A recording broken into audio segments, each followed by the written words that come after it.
For this lecture, we are going to look into a vulnerable website and we have it in our OWASP BWA.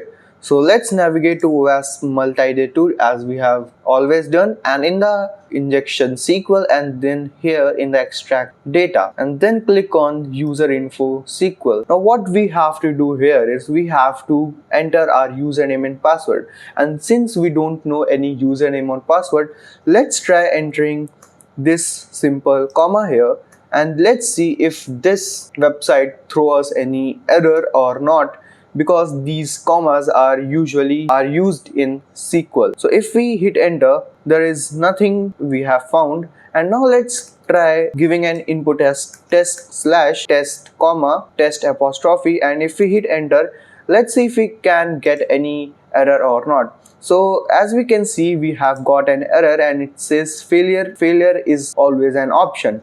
So as we can see, we have a error message here, and if we look closely to the code, we can see this is the query here. This is our SQL query, and it says select from accounts where username is test and password is test. Now what happened here, if we take a closer look, we type test comma and test comma in the password as well. Now what happened here, it has one open apostrophe and two closed apostrophe here, and same here. So that's why it gave us an error, because if you know a little bit programming, you know why this error happened.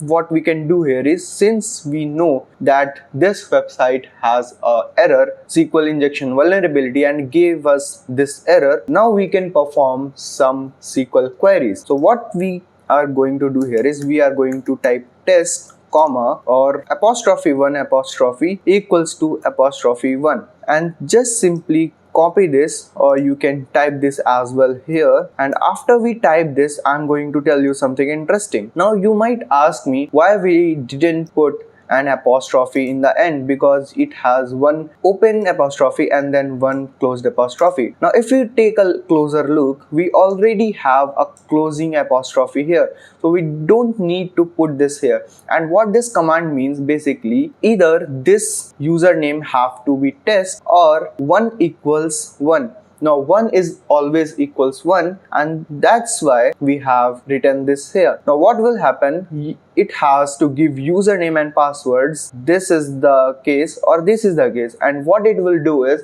it will give us the entire database. And if we click on the view account details now and click not save, and as you can see, it gave us username, password, and their signatures as well. It dumped the entire database to us, and we can access to any account from here, login and register page. So if we try to log in this account, that is John, and the password is the password, and it will give us a signature that is do the Dougie. So let's try. So if we go to the login, and here we type John, and in the password we have to type just password, and if we log in here, and as we can see, it is giving us login user John do the Dougie. That's how, if the vulnerability of SQL injection is present on the website, we can extract the whole database.